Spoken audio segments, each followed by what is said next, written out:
Just prior to the release of The Lion King, there was talk of producing a direct-to-video sequel of the film, but after it became apparent that Lion King was going to be something truly special when it was breaking records at the box office, it was then planned to rush production and release the sequel by March of 1996, making the next chapter of The Lion King available only about a year and 9 months after the original. There were reports at the time of returning characters that would have appeared in the sequel, such as the 3 hyenas, and then new characters introduced, such as a love interest for Timon. However, the release date came and went with no new Lion King movie in sight. It wouldn't be until about 4 years and 4 months after the first movie that we finally got the sequel, titled Lion King 2: Simba's Pride. However, despite reports of the possibility of the return of the hyenas, neither the trio from the original film or any hyenas ever appear in the movie. This place is even creepier since the hyenas ran off. Nor the addition of a love interest for Timon. There's sadly no summary on what the original story outline was for Lion King 2, so we don't know how different the original planned sequel was from the final movie.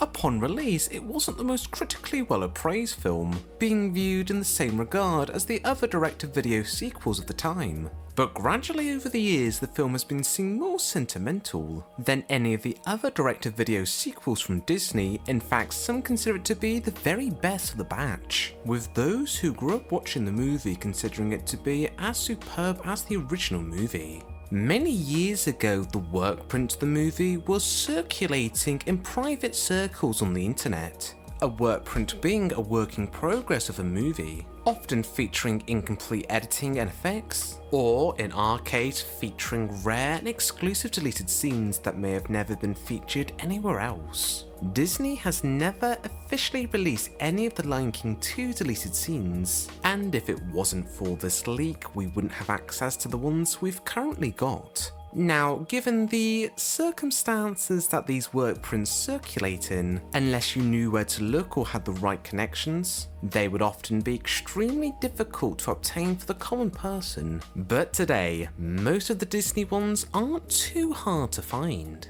For several years, the only work print that was available online of the Lion King sequel was sourced from a slightly degraded VHS, which suffered imperfection qualities of the tape.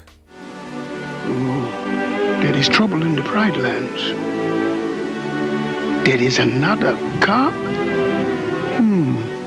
Although, in subsequent years since, there's been a new copy that's been circulating, with much more stable quality. There is trouble in the Pride Lands. There is another cop? The plot to Lion King 2 features a Romeo and Juliet-like storyline, featuring Kiara, daughter of Simba and Nala, in a relationship with a male lion, Kovu, adopted son and successor to Scar. During development, he was meant to be Scar's biological son, but of course Scar was the uncle to Simba. Thus it would have made Kovu Simba's cousin, and Kiara's Kovu's second cousin, so to come across more cleaner for their family audience, and not to seem reminiscent of the classic ways of royal families. They changed the relationship between Kovu and Scar to just him being an adopted son, with dialogue being added to clarify this. Oh, hey, Vitani. Where's the little termite? Kovu. Scar wasn't even his father. He just took him in. Oh, hey, Vitani. No one here thinks he's very great, do they? He wasn't my father, but he was still part of me. The work print offers about 5 minutes of new content from Lion King 2. The most unique addition is on how Timon and Pumbaa would break the fourth wall. When the going gets tough, the tough get going. That's our motto. I thought our motto was Hakuna Matata. Pumbaa, stop living in the past. This is the sequel. We need a new motto. Which this line was admitted for the final cut. When the going gets tough, the tough get going. That's our motto. I thought our motto was Hakuna Matata. Pumbaa, stop living in the past. We need a new motto. As well, there would have been a post-credits scene where we would have seen Timon and Pumbaa in the Outlands, enjoying all the available termites that were out there.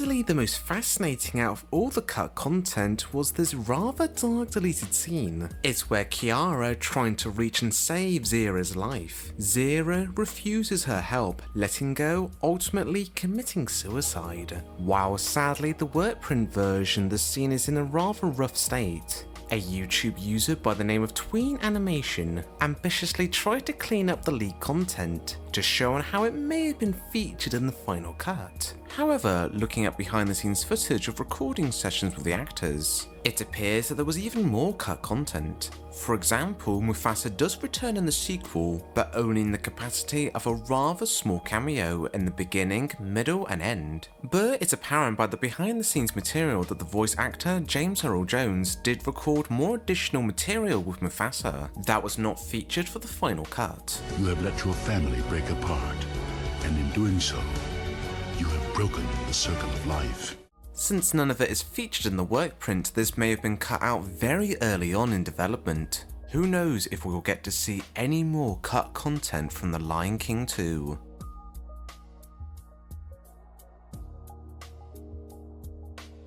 In 1994, off the heels of directing The Lion King, Roger Allens began developing an animated feature greatly influenced by Incan culture, given mainly free range of developing the film in his own vision. This feature was given the title Kingdom of the Sun. The story was about a young man named Pacha, a humble individual.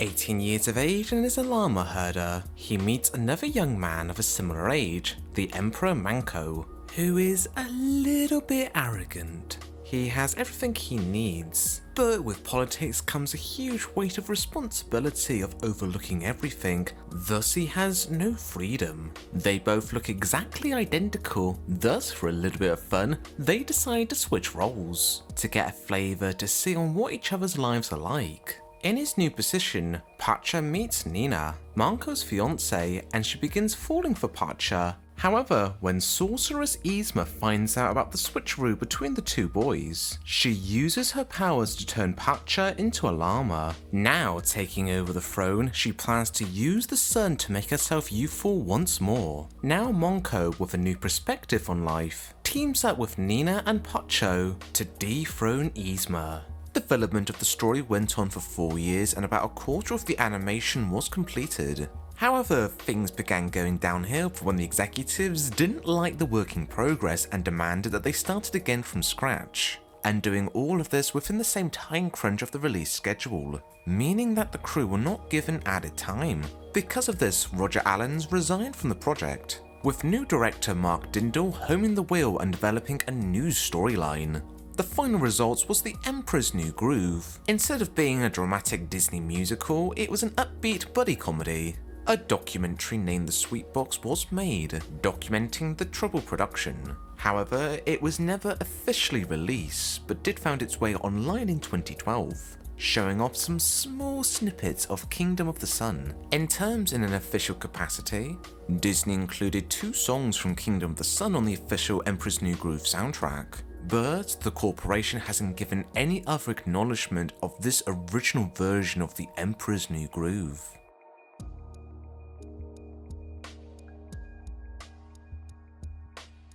For 17 plus years, Disney directors John Musker and Ron Clements tried desperately hard to convince Disney to turn their passion project into reality, that being a feature animation adaptation of Treasure Island, but with a sci-fi twist. Thanks to their strong reputation at the company, by directing other animated hits and additional support from Roy E. Disney, they were finally able to create their unique concept for Treasure Island, now named Treasure Planet. Released in late 2002, for Disney at the time it was their most expensive animated feature, costing about $140 million, which as of 2023 makes it the most expensive 2D animated movie ever made. The expenses contributed towards trying to elaborately combine CGI with 2D animation, such as Long John Silver's cybernetic parts. There was certainly a lot of caution from the higher-ups close to its release on how well this highly expensive movie would perform,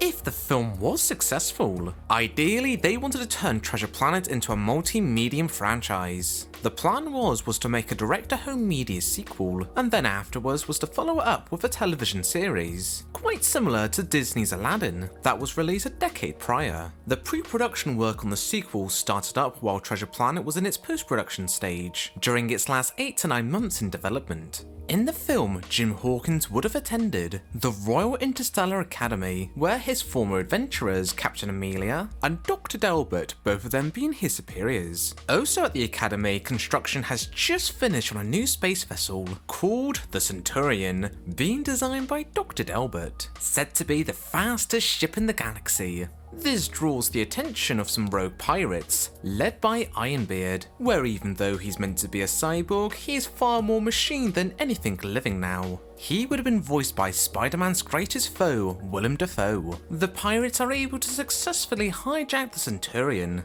Desperate for help, Jim Hawkins, accompanied with his classmate Kate, seek out the help of outlaw pirate Long John Silver. However, during their adventure of trying to successfully retrieve the Centurion, Jim Hawkins finds himself torn of either helping Silver to take the ship for themselves, or staying loyal to the Academy and helping his friend Kate, where a romance is slowly blooming between both of them. Treasure Planet was released on the 27th of November in 2002 in time for the Thanksgiving weekend. However, during that time frame, it became very clear to the executives that the feature wasn't going to be the smash hit that they were hoping for. Over that 5-day weekend, it came in fourth at the box office, earning $17 million, where compared to their previous smash hit Lilo and Stitch, in that same time frame it earned about $45 million. By the end of its theatrical run worldwide, it earned about $273 million. Worldwide, Treasure Planet only earned $110 million, and with a budget of $140, it was a fairly steep loss for Disney through that opening weekend of Treasure Planet. Judging by these numbers, the higher-ups knew that there wasn't going to be a short-term financial future for Treasure Planet. On the following Monday, only 30 minutes before Willem Dafoe would arrive to the studio to record his lines for Ironbeard, the crew received a phone call, delivering some bad news that the plug was being pulled on Treasure Planet 2. It wouldn't be until 12 years later in 2014 that the website Animated Views would write an article about the cancelled movie, describing what the plot may have been and even showing off some concept design. As of 2022, this is the most that has been revealed of the project so far, but other assets such as work in progress animatics and scripts have not yet found their way to the public. Over the years, Treasure Planet has been recognised by animation fans as being an underrated gem from the Disney canon, being grossly overlooked upon its initial release. At the moment, the closest that Treasure Planet fans can experience a sequel is by playing the strategy game Treasure Planet Battle of Procyon. Despite its continuity being set after the movie, it was actually released just shortly before the feature.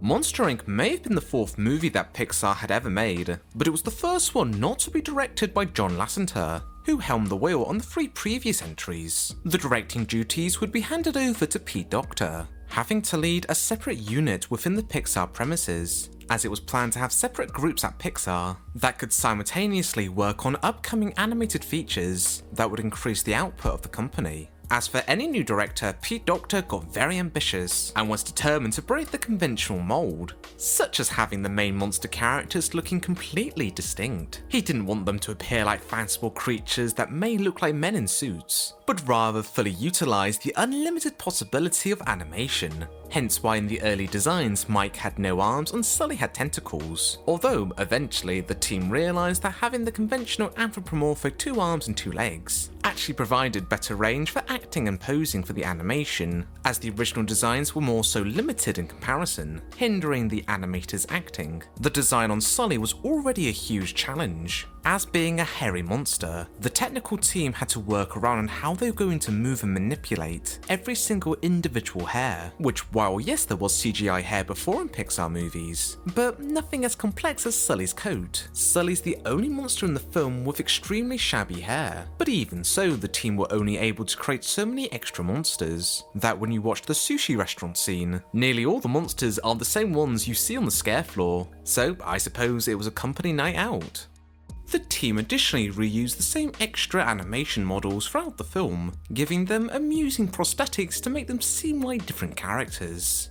Originally at the end of the sushi restaurant scene, the decontamination was a little bit more extreme. Well, I don't think that thing could have gone any worse.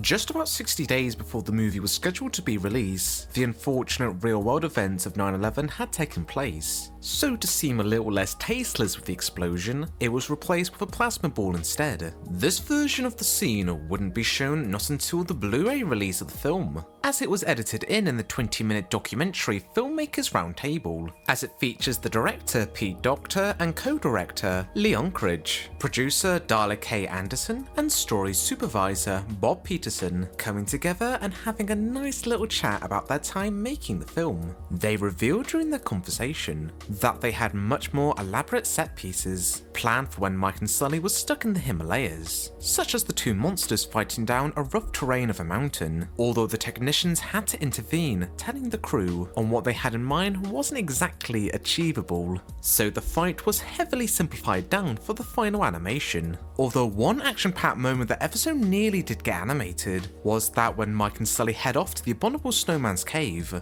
that the Yeti was initially meant to act like an open therapist, although this does very little to heal the friendship between Mike and Sully. In fact, things escalate where the two monsters break off the stalactites and wind up getting into a sword fight as they argue. The sequence was fully storyboarded as the lines between Billy Crystal and John Goodman were all completed, as things were set up for the scene to be included for the final cut. All you ever talked about was getting me back on the scare floor. However, at the last minute, the crew decided that it wasn't the right direction for the film, thus they reworked the whole scene from scratch. Despite the scene already existing in a near finalized animatic, only small snippets have been publicly shown of the scene in the Roundtable documentary. Here's hoping that one day we'll get to see the fight that pushed the relationship between Mike and Sully to its very limit.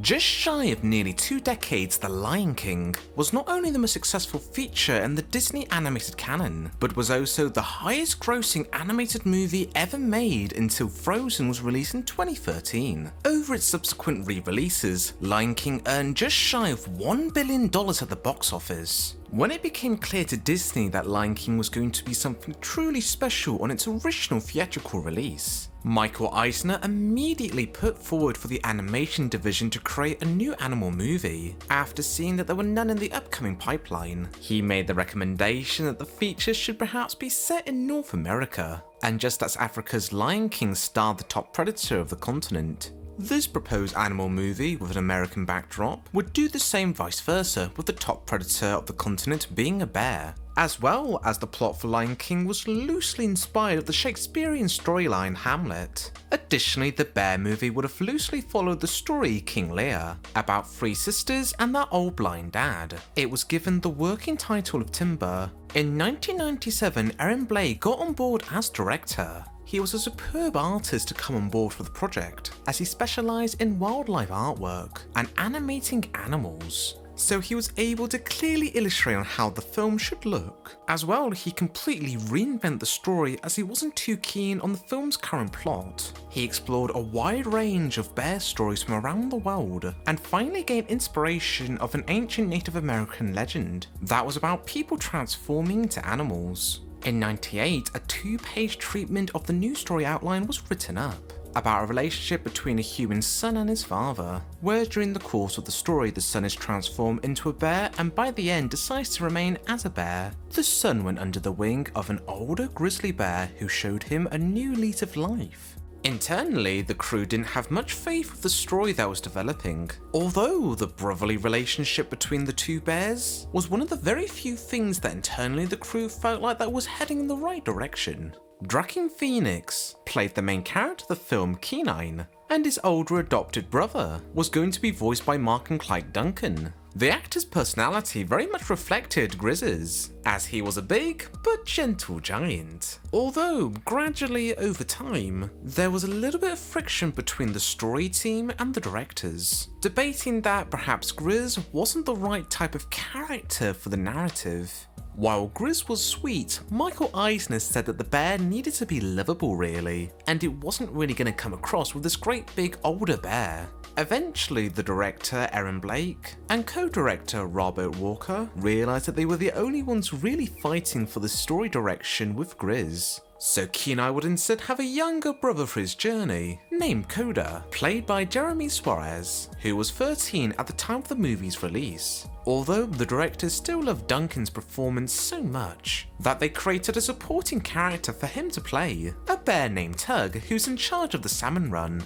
On reflection, the directors much preferred the final movie compared to the work in progress with Grizz. But I would still be mighty curious to see what that rendition would be like with a character like Tug accompanying Kenine. That rough cut animatic is still somewhere within the Disney vault.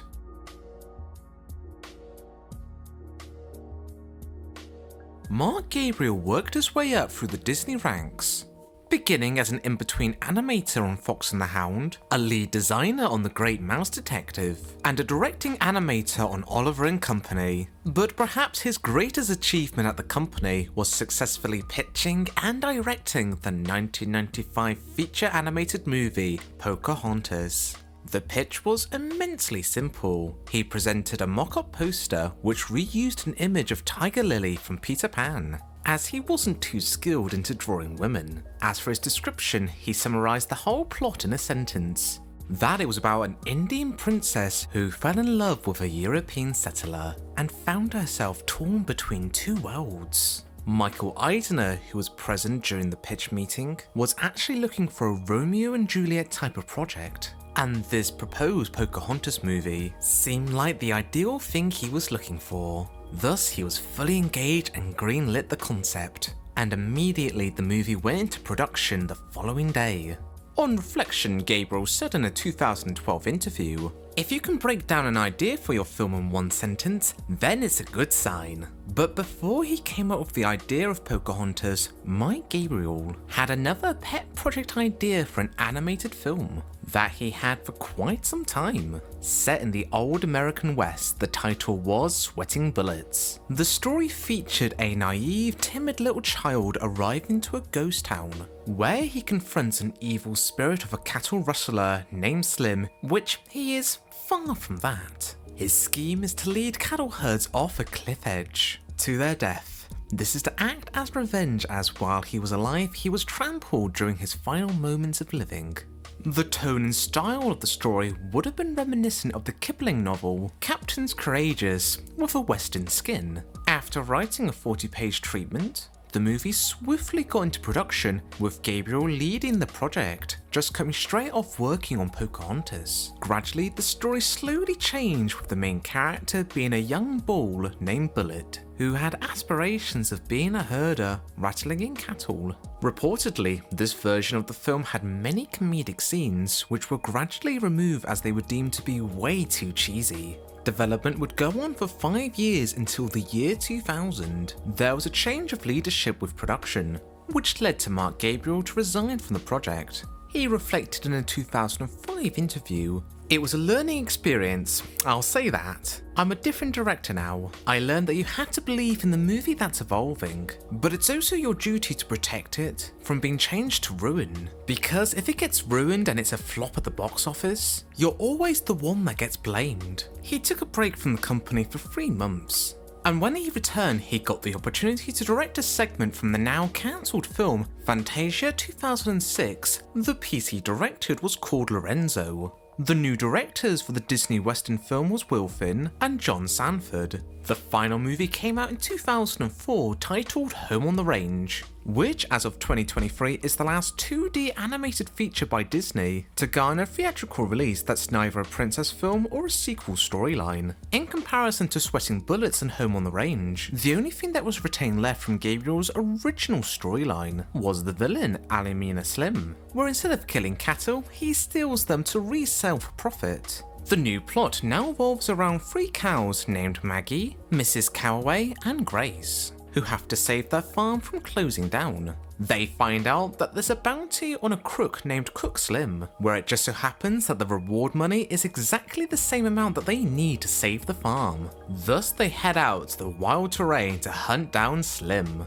As part of the plot, Maggie is the new cow that comes to the farm. But prior to the film's release, it was intended that Maggie was always part of the trio on the farm from the very beginning. But the film crew realised that it created a better dynamic with Maggie and the other cows, to have her as an outsider. Thus they persuaded the higher-ups to allow them to make the story change. But this occurred when they only had 1 year left of production, and the first act was nearly completed in the animation process. Thus the team had to make some drastic last-minute changes. If you eye very carefully during the song number Little Patch of Heaven, which happens near to the beginning of the film, then with a cunning eye you may be able to spot out as to where Maggie was meant to be placed into, such as gaps where the animation has been cropped into, and where she's been swapped out for other characters. To date, Disney has never released any portions of the animation from the original first act, additionally acknowledging very little of the original form of Home on the Range, Sweating Bullets. At the time of recording, Home on the Range is one of the lesser favoured movies from the Disney animated canon, so it certainly seems most unlikely that anything more will ever be released of the movie anytime soon, or even at all really.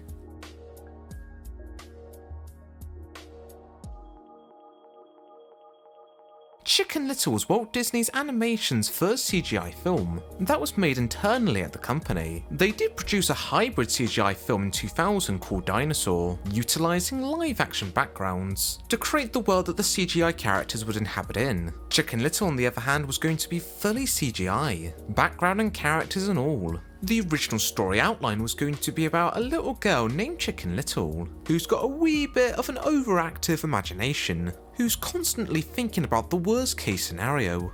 Because of this, it's made her quite well known throughout the town of being a little bit of an oddball, with many people not taking her seriously and even picking on her. Her father, Bob Cluck, while he does deeply love his daughter, has grown both frustrated and tired of her overthinking, and has grown quite distant from her. But as for her mum, Chloe Cluck, she's the complete opposite of the two parents. She's optimistic and supportive for her daughter. As a way for her to come out of her shell, she convinces both of her parents to send her off to summer camp. There she has her close friends who are also outcasts in the social circle, and some counsellor sheeps who are very supportive towards her. However, they get swapped out by some conniving wolves, who plan to stuff up the children for dinner, leaving Chicken Little and her friends to stop them. The film would have as well opened up with a hand-drawn retelling of the original fable, narrated by Turkey Lurkey. However, the story would gradually change and evolve over time, such as the head of Walt Disney at the time, Michael Eisner, requests that Chicken Little's gender should be changed to a boy, as Chicken Little's size was one of the things that she was made fun of in the original version of the story outline, and Eisner felt that somebody with a smaller stature would be attributed to a more frustrating issue for a boy rather than a girl. Then when Staden Layton had came on board to overlook the project, he described the work in progress version he saw at the time as a bit of a train wreck. Thus then everything that was worked on thus far was scrapped and was restarted again. Director of the film Mark Dinder was given the dubious task of taking in all the executive requests to try and make sense of the whole film.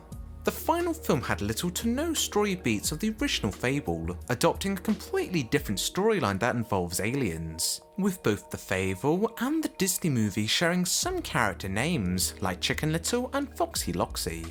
While currently there's no way to see the prototype version of Chicken Little that became the 2005 movie, Disney at the very least has officially released 6 minutes of an animatic of this version.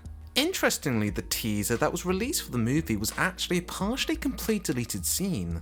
When it was released, Chicken Little was a financial hit for Walt Disney Pictures, earning about $314 million worldwide. It was teased in the Chicken Little Essential Guide that a sequel was in the works. However, that was the first and only official announcement of the film, as no sequel ever materialized. It wouldn't be until about 2 years later, after the release of the original film, that we would see a small sliver of material from the sequel, slides of hand-drawn storyboards, that came from artist Top Carter, who in an interview he revealed some sparse details about the plot, being on how Chicken Little would have been in a love triangle between his girlfriend of the last film, Ugly Duckling, and the third being a new student, Rafaela, a French sheep.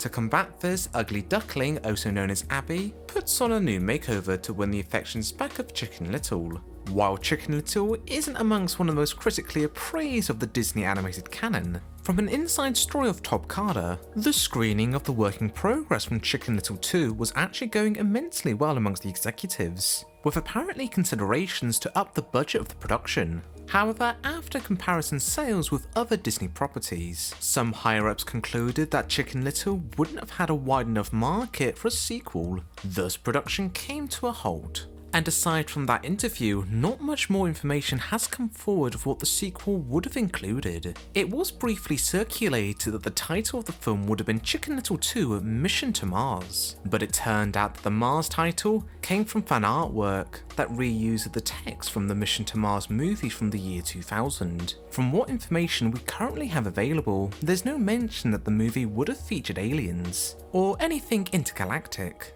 But hey, since aliens do exist in the Chicken Little universe, it certainly wouldn't be a concept that would be out of the blue. But then yet again, we have no confirmation that the sequel would have been a sci-fi movie. Maybe one day some more information can come forward.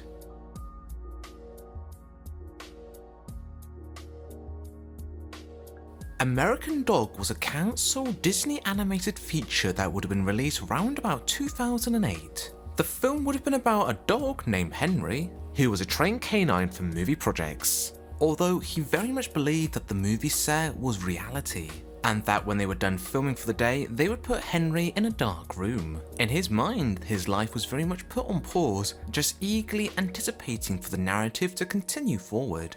Henry has overconfidence, so much that when he finds himself stranded in the Nevada desert and needs to make a 2,000-mile trek back home, he believes that he can very much accomplish this with ease. In his mind, he can effortlessly drive a car, just like he did on the movie set. Well, he can, just not as profoundly in his head. So he's going to need the assistance of an eye patch cat named Spig and a bigger than usual radioactive bunny named Mr. Buttons to help him back home. Along the journey they encounter a gorilla who is very skilled with knives, a mutant Girl Scout called Ruth, and a Vegas lady waitress called Joe Knight, who had a very interesting attire for a family picture.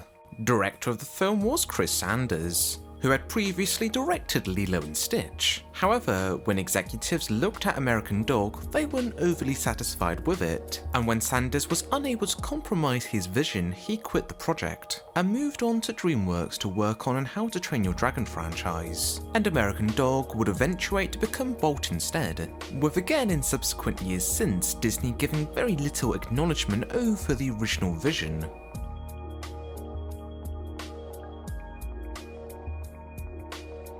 Okay, so this one is neither a cancelled or lost Disney movie, so I'm kind of cheating, but I found it so fascinating that I couldn't help but include it on the list. Besides, the info was very scarily close of being lost forever. Post Toy Story 2 release, famed artist Mike, or as he's known on the online world, Mike Mozart, had lunch with Pixar's story consultant, Joe Raft. They were both previous acquaintances before, talking on and off. Mike inquired about some minor imperfections from the first two Toy Story movies, such as what happened to Andy's dad.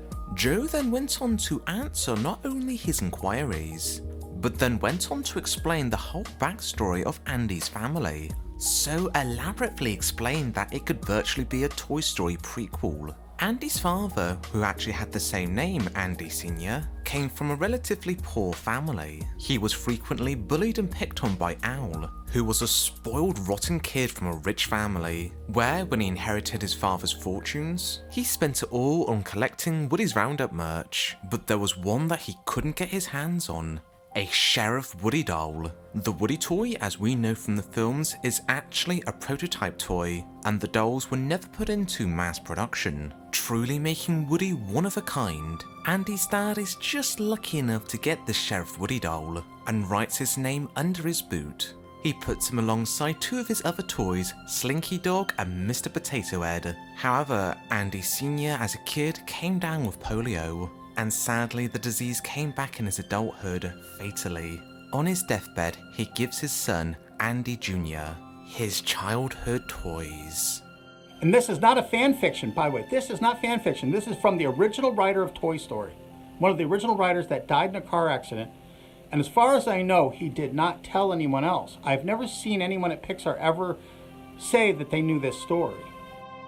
Mike over the years has mentioned this a few times online, but has yet to have gone fully in depth with the whole story outline. You planned all of this before you did Toy Story 1. And he said, well, you can't know where you're going unless you know where you've been. Specifically remember him saying that. That was years before Cars came out. And I was so surprised. I mean, I'm sorry, so upset about some of this. So I watched Pixar Cars in the theater the first time. And Mater says that. And at the end of the movie, there's a writing credit for Joe Ranft. Joe Ranft did the voice of one of the characters. He was alive in the early production of that movie. And he died during the production, I guess, of Cars, or right after it wrapped. And that line was in Cars. The very line he told me, you can't know where you're going unless you know where you've been. He said that from the very beginning when Toy Story was written, that was all his intention. And I said, does everyone else at Disney, everyone else at Pixar knows this? And he said, well, I don't know what they know. All I know is what I know. He's the nicest guy.